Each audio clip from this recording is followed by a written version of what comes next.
இன்னைக்கு ஞாயிற்றுக்கிழமை என்ன சமையல்? ஞாயிற்றுக்கிழமை இன்னைக்கு சிம்பிள் தான்ப்பா. இட்லி ஊற்றி வச்சுட்டேன். நீங்க பொட்டுக்கடலை சாம்பார் தான் வைக்க குழம்பு வைக்க போறேன். ஏன் நான்வெஜ் எடுக்கலையா? எடுக்கல, வெளியில போற வேலை இருக்குது, அதனால எடுக்கல. நீங்க பொட்டுக்கடலை குழம்பு சிம்பிளா இட்லிக்கு சுட சுட நல்லா இருக்கும். மாதிரி எப்படி செய்யறதுன்னு பார்க்கலாம்.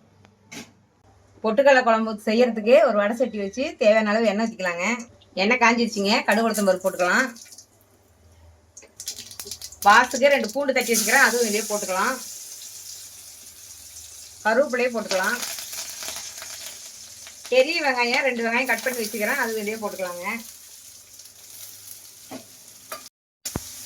வெங்காயம் நல்லா வணங்கினா அது கொஞ்சமாக உப்பு போட்டுக்கலாம். இது காரத்துக்கு பச்சை மிளகா தாங்க நல்லாயிருக்கும். நான் 3 பச்சை மிளகா எடுத்து பொடியாக கட் பண்ணி வச்சுருக்கிறேன். 2 தக்காளி கட் பண்ணி வச்சுக்கிறேங்க, அதை நல்லா பொடியாக கட் பண்ணி வச்சுக்கிறேன், அது இதுலேயே போட்டுக்கலாம்.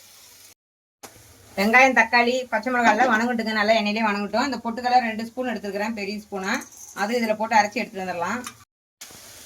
தக்காளி வெங்காயம் வணங்கிருச்சிங்க. கொஞ்சமாக கறி மசாலா தூள் இதில் போட்டுக்கலாம், நல்லா வாசமாக இருக்கும். அது மஞ்சள் தூளும் கறி மசாலா தூளும்.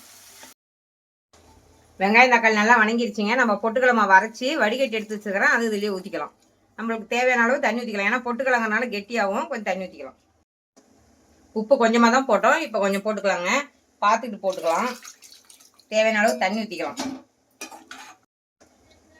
பொட்டுக்கடலை கரைச்சி விட்டு ஊற்றி இருக்குதுங்க. நல்லா 10 நிமிஷம் நல்லா கொதி வரணும். கொதி வந்ததுக்கு அப்புறம் பார்க்கலாம். பொட்டுக்கடலை குழம்பு ரெடி ஆயிடுச்சுங்க. இந்த மாதிரி நீங்களும் செஞ்சு பாருங்க. இட்லி தோசைக்கு எல்லாத்துக்குமே நல்லா இருக்கும். நாம பார்த்து எதுக்கு வேணாலும் வச்சு சாப்பிடலாம். இதுக்கு தான் சாப்பிடணுங்கிறத எதுக்கு வேணாலும் வச்சு சாப்பிடலாம். இந்த மாதிரி நீங்களும் செஞ்சு பார்த்துட்டு எப்படின்னு சொல்லுங்க. நம்ம வீட்டில் காய் இல்லை, அதனால டக்குன்னு இந்த மாதிரி செஞ்சாச்சுங்க. இந்த மாதிரி செஞ்சு பார்த்துட்டு எப்படின்னு சொல்லுங்க. அடுத்த வீடியோல பார்க்கலாம். பாய்.